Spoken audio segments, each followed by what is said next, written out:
শিখতে, আমার ওয়াজ দিয়ে হবে না, শিখতে হবে। কিন্তু আমি একটা বলতে পারি যে শিখার সবচেয়ে বড় পাথেয় যেটা, সেটা হলো 5 ওয়াক্ত নামাজ। কি শিক্ষার প্রথম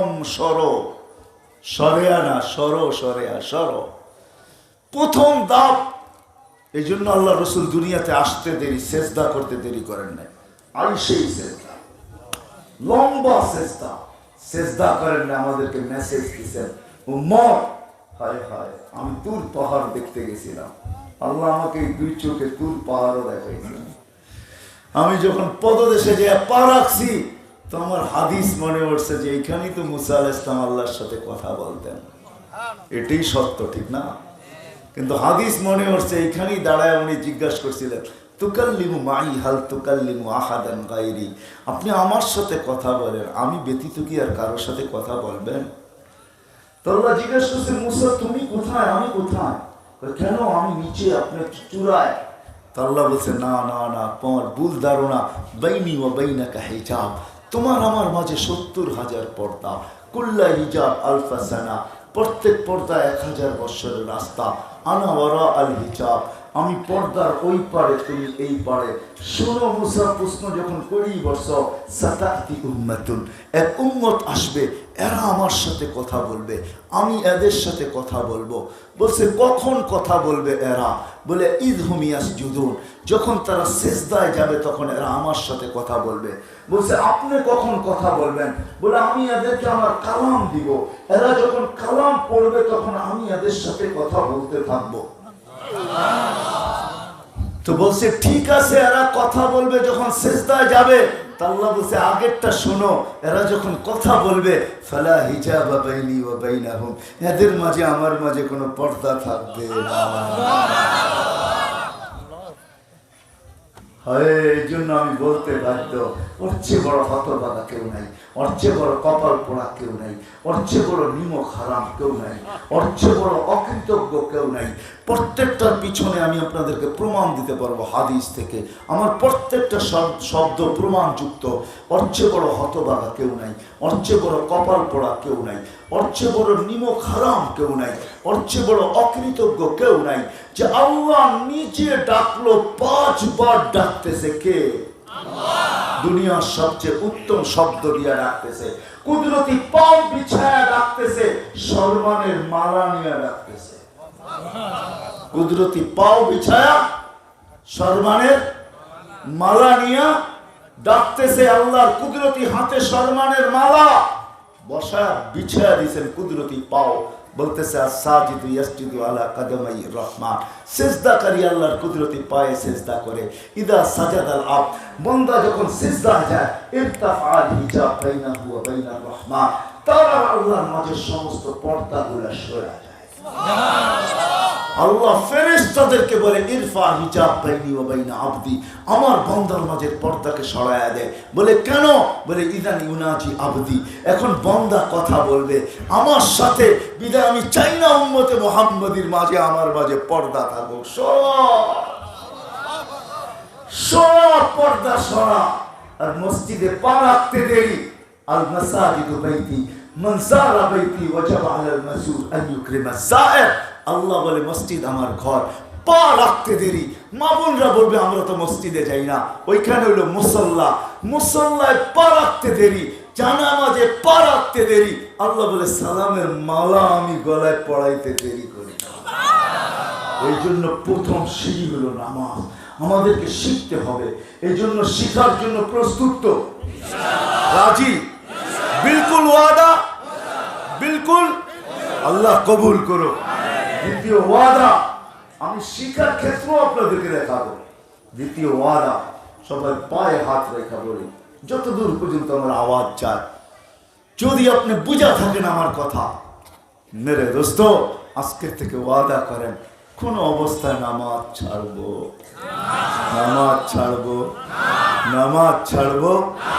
কে কে ওয়াদা করতে পারেন যে কোন অবস্থায় নামাজ ছাড়বো না, কোন অবস্থায় না?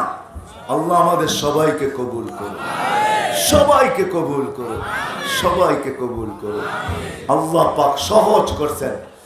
আল্লাহ নবীজিকে পাঠাইছেন আমাদের জীবনটাকে গুছায় দেওয়ার জন্য, আমাদেরকে জান্নাতে নিয়ে যাওয়ার জন্য, আমাদেরকে আখিরাতের প্রস্তুতি করার জন্য। আল্লাহ সহজ করছেন, হুয়াল্লাযী আরসালা রাসূলাহু। আর নবীজিও সহজ করে দিয়া গেছেন। নবীজি জানেন উনি চিরদিন থাকবে না, বিদায় উনি দায়িত্ব দিয়া গেছেন, উনি ওনার উত্তরসূরি বানায় গেছেন।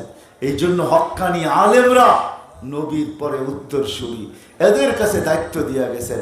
এই জন্য আমাদের সাধারণ মানুষের উচিত, আলেমদের কাছে সব সুরক্ষিত আছে, নবীর সব কিছু সুরক্ষিত, একটা জিনিসও হারায় যায় না। ইন্না নাহনু নাযালনা যিকরা ওয়া ইন্না লাহু লাহাফিজুন। আমাদের নবীজির কোনো জিনিস হারায় যায় না। উলামাদেরকে জিজ্ঞাসা করেন, কোন একটা বস্তুর নাম পর্যন্ত হারায় যায় না, সব সুরক্ষিত রাখা আছে, পুরো জিন্দেগি সুরক্ষিত রাখা আছে।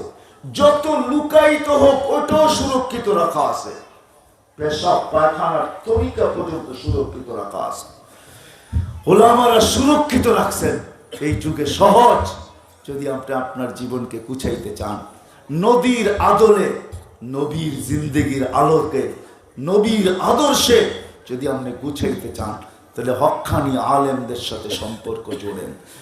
ও বাঞ্ছারামপুরের মানুষ, আমি তো বাংলাদেশের কপাল দেখি আর বলি, সারা দুনিয়া ঘুরা বলতেছি আমি, বাংলাদেশের মতো কপালালা কোনো মাটি দুনিয়াতে নাই। মক্কা মদিনা ভিন্ন কথা, ওটা নিয়ে কোনো সে নাই, ওটা আলাদা কথা, ওটা কোনো আলোচ্য বিষয় না। মক্কা মদিনা ছাড়া সারা দুনিয়ার মাটির ভিতরে বাংলাদেশের মাটির মতো কপালালা মাটি আল্লাহ পয়দা করেন নাই। যেইখানে কদমে কদমে হক্কানি আলেম পাওয়া যায়, ঘরে ঘরে পাওয়া যায়, মহল্লায় মহল্লায় পাওয়া যায়, গ্রামে গ্রামে পাওয়া যায়, এরকম দুনিয়ার কোনো দেশ নাই। আমি জানি আমার সাথে ঘটছে, 700 কিলোমিটার দূর থেকে আসছে একটা মাসলা জিজ্ঞাসা করতে আমার সাথে। 2008 আমি ফ্রাঙ্কফুর্টে বসা ছিলাম, আমার একসাথে 25 দেশের সফর হইতেছিল, এন্টার ইউরোপ 25 দেশে। 2008-এ আমার কাছে ছুটে আসছে 700 কিলোমিটার দূরের থেকে। তার খবর শোনার পরে সে যখন বলছে আমি 700 কিলোমিটার দূর থেকে একটা মাসলা জিজ্ঞাসা করতে আসছি, আমার মন চাইছে না, আমি তাকে বলছি যে তোর পা দুটা আগে দে, আমি একটু চুমা দিয়ে নিই। কারণ আল্লাহ রাসূলের হাদিসের আলোকে বলে ওর পা এত উত্তম পা যে ও যেদিক দিয়ে হাইটা আসছে চলে আসছে, বাদুর কণা পর্যন্ত ওকে সেলুট দিতেছিল, গার্ড অফ অনার দিতেছিল। তা আমি বলছি ওকে, আমার মন চায় তোর পা দুটা দে, আমি একটু চুমা দিই, আগে জব পরে দিব। ওইসা জিজ্ঞাসা করছে, আমি নব মুসলিম, মা বাবা মুসলমান হয় নাই, আমার ইসলাম আমার অমুসলিম মা বাবার সাথে কি ব্যবহার শিখায় আমাকে। আজ পর্যন্ত তো কোনো মুসলমান ছেলেও জিজ্ঞাসা করে নাই, এখানে একজনও হাত উঠাইতে পারবে না যে দাড়ি পাইকা গেছে আমি কোনো আলেমকে জিজ্ঞাসা করছি, লাল হয়ে গেছে কবরে চলে যাব, কোনো আলেমকে জিজ্ঞাসা করছি, বা যতটুক মা বাবার সাথে ব্যবহার করছি ওটাকে তুলে ধরে বলছি আমার মা বাবার ঋণ শোধ হয়ে গেছে, আমি মা বাবার সাথে পরিপূর্ণ ব্যবহার করতে পারলাম না, কিছু বাকি রয়ে গেল, আর আমি মা বাবার সাথে ব্যবহার করব তো করব কিভাবে, আমাকে শিক্ষা দেন। এরকম একজনও এখানে নেই, হাত উঠাইতে পারবে না যে আমি কোনো আলেমকে জিজ্ঞাসা করছি। পারবেন হাত উঠাইতে?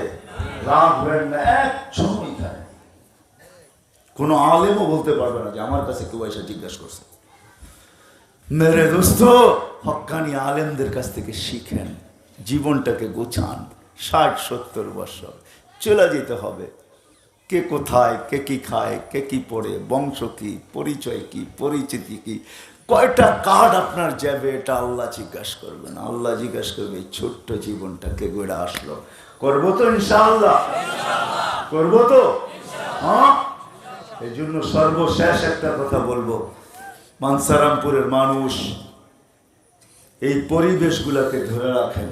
আমি বলি বাংলাদেশে, আমার ক্যাসেটের ভিতরে আছে, বয়ানে আছে, বাংলাদেশ নড়ে চড়ে পড়ে না, বাংলাদেশ নড়ে চড়ে, শতবার হবে বাংলাদেশে ভূমিকম্প আসছে, কোনো বিপর্যয় ঘটে নাই। 7.8 ভূমিকম্প আসছে, দুনিয়ার কোন শিক্ষিত ব্যক্তি আমাকে দেখাইতে পারবে না দুনিয়ার কোনো ভূখণ্ডে 7.8 ভূমিকম্প আসছে, আজ বিপর্যয় ঘটে নাই। দুনিয়ার ইতিহাসে এরকম কোনো জায়গা নাই, কোনো স্থান নাই, কেউ আমাকে দেখাইতে পারবে না। আমি দুনিয়া চষা বেড়াই, আমি দুনিয়া ঘুরে বেড়াই, আমাকে বুঝাইতে হবে না, আমি এটি বুঝি, আমি জানি দুনিয়ায় 7.8 ভূমিকম্প আসছে আর বিপর্যয় ঘটে নাই, দুনিয়ার ইতিহাসের পাতায় নাই। কিন্তু হ্যাঁ, আছে বাংলাদেশ। 7.8 ভূমিকম্প আসছে 3 বছর আগে, 31st নাইটের পরের দিন রাত্র 5:05 ঢাকা শহরে। ওই দিন মসজিদে জাগা দেওয়া যায় না ফজরের জামাতে। 31st নাইটের পরের দিন আসছে 5:05 আসছে, নেটে সার্চ দিয়ে দেখেন 7.8 ভূমিকম্প আসছে, বাংলাদেশে কোনো বিপর্যয় ঘটে নাই। এই দেশ নড়ে চড়ে কিন্তু পড়ে না, ইনশাআল্লাহ পড়বে না যতদিন পর্যন্ত আমরা এই পরিবেশগুলোকে ধরে রাখতে পারবো। মসজিদের পরিবেশ, মক্তবের পরিবেশ, মাদ্রাসার পরিবেশ, এলাকায় এলাকায় ওলামাদের পরিবেশ, এটা যতদিন এই দেশে টিকা থাকবে এই দেশ নড়বে চড়বে পড়বে না। দুনিয়া আজ পর্যন্ত দেখে নাই, কেননা আবহাওয়াবিদদের কাছে 10-এর উপরে কোনো সংখ্যা নেই। কি আছে নাকি? কি বলে আপনার জানা আছে? 10-এর উপরে কোনো সংখ্যা আবহাওয়াবিদদের কাছে? এদের কাছে সংখ্যা হইল টপ 10, 10। এই জন্য মহাবিপদ সংকেত। গত বছরের আগের বছর আসছে করোনার আগে, বুলবুল মহাবিপদ সংকেত 10, ঠিক না? হ্যাঁ, বাংলাদেশে কোনো বিপর্যয় ঘটে নাই। ঘটছে? আমি চোখে দেখে বলতেছি, পেপার পেপার না। আপনারা বাঞ্ছারামপুরে বৈশা বুলবুল দেখছেন, আমি বুলবুল দেখছি কোথায় বৈশা? যেখান থেকে বুলবুল ঢুকছে পাথরঘাটা বৈশা আমি বুলবুল দেখছি। ওই দিন পাথরঘাটার ইস্তেমা ছিল, আমি ওইখানে ছিলাম। জোহরের পরে আমরা দোয়া করে শেষ করে দিয়েছি। প্রশাসনের হুকুম ছিল সবাইকে তাড়াতাড়ি পাঠান, 10 নম্বর মহাবিপদ সংকেত। কিন্তু আমি ঢাকার থেকে গেছি, আমি তো ফিরতে পারবো না।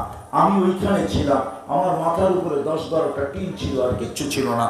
কিন্তু অনেক সাথী বলতেছিল, পড়ায় 250 থেকে 300 বলতেছিল, মহব্বতের মানুষ ছিল। বলছে মুফতি সাহেব আপনাকে রেখা আমাদের চাইতে মন চায় না, মরবো তো একসাথে এইখানেই মরবো। এরা সব রয়ে গেছে, সারা রাত্র বুলবুল আমার মাথার উপর দিয়ে গেছে, কিন্তু টিনের একটা কোনো নড়ে নেই। কারণ আমার বিশ্বাস ছিল নড়বে চড়বে পড়বে না, কারণ আমি চোখের সামনে দেখতেছি মাদ্রাসা, মসজিদ, হেফজোখানা, ওটা তো দেখতেই আছি। আমার চতুর্দিকে 250 মানুষ সেজদায় পড়ে আল্লাহ আল্লাহ করতেছিল। আমি তখন বিশ্বাস ছিল নড়বে চড়বে পড়বে না। সকালে উঠা দেখি কোনো বিপর্যয় ঘটে না। এটা বাংলাদেশ। এই পরিবেশগুলোকে টিকায় রাখি, এই মক্তব, এই মাদ্রাসা, এই মসজিদ, এই হেফজোখানা, ওলামাদের পরিবেশ যতদিন টিকা থাকবে নড়বে চড়বে ইনশাআল্লাহ পড়বে না। এই জন্য আমি দেখতেছিলাম চান্দা করতেছিল, আমাকে যদিও বলে নাই, আর এটা আমার অভ্যাসও না, কিন্তু আমি আপনাদেরকে এতটুকু বলবো, এই গ্রামবাসীকে, এই এলাকাবাসীকে, এই থানাওয়ালাদেরকে, যতগুলা মক্তব মাদ্রাসা হেফজোখানা আছে, যদি আমরা সবাই দায়িত্ব নিয়ে নেই যে আমরা এগুলাকে টিকায় রাখবো, আমরা এগুলাকে টিকায় রাখবো, তাহলে হাজারো বিপর্যয়ের থেকে বেঁচে যাবেন। আমি আরেকটা প্রমাণ আপনাদেরকে দেখাইতে পারি। সারা দুনিয়া যতটুকু করোনার সময়, করোনা আসার কারণে সারা দুনিয়া যতটুকু বাংলাদেশকে ভয় দেখাইছেন আর বলছে বিপর্যয় ঘটবে, ওই তুলনায় বাংলাদেশে কোনো বিপর্যয়ই ঘটে না, ঠিক না? ঘটছে নাকি? সারা দুনিয়া যতটুকু ভয় দেখাইছে, কেউ কেউ বলছে ময়রা পোড়া থাকবে, দাফন করার লোক পাওয়া যাবে না। না না, আমাদের দেশে কোনো বিপর্যয় ঘটে না। যেটুক মারা গেছে ওটুক স্বাভাবিক, অন্য দুনিয়ার থেকে কমই মারা গেছে, ঠিক না? এতটুক ছোট একটা দেশ, এত ঘন মানুষ, আর সবাই সতর্ক না, সবাই আমরা কিনা সচেতন না। তারপরেও যে আল্লাহ পাক আমাদের দেশকে, মাশাআল্লাহ, একজনের কাছেও তো মাস্ক নাই, ঠিক না? হ্যাঁ, আর আপনারা তো মাস্ক পরেন না, এটার একটা কারণও আছে, আমি বলি। কেননা টেলিভিশনে দেখেন এত বড় বড়, ঠিক না? করোনা কত বড় দেখায়, কাটা কাটা এত বড় দেখায় না? তো সবাই ভাবে নাকের ছিদ্র তো এত বড় না, এটা কি নাকের ছিদ্র দিয়ে যাবে নাকি? খামাখা মাস্ক পরবো তো পরবো কি জন্য? 20 টাকা কেন খরচ করব, 10 টাকা কেন খরচ করব? এটা তো এত বড়, নাকের ছিদ্র দিয়ে তো যাবে না, নাকের ছিদ্র ছোট, ঠিক না? হ্যাঁ, এই জন্য আপনাদের পায়ে হাত রেখা করি। আমরা যদি এই মজমা আজকে দায়িত্ব নিয়ে আনি যে আমরা আমাদের দেশের, আমি আপনাদের একটা পদ্ধতি দেখাবো, প্রতিদিন আমাদের প্রত্যেকের 2-4-20 টাকার বাজেট যা ব্যক্তিগত অবশ্যই আছে, যে আমি 20 টাকার হয়তো চা খাই, 20 টাকার হয়তো আমি পান খাই, না নাই? হ্যাঁ, একটা যুবকেরও 20 টাকা খরচ আছে ডেলি, একটা বাচ্চাও 20-30 টাকার ডেলি চিপস খায়, না খায় না? চকলেট খায়। যদি আপনি ডেলি 10 টাকা বাজেট রাখলেন যে আমি 10 টাকায় মসজিদ, মাদ্রাসা, মক্তব, হেফজোখানাকে টিকায় রাখা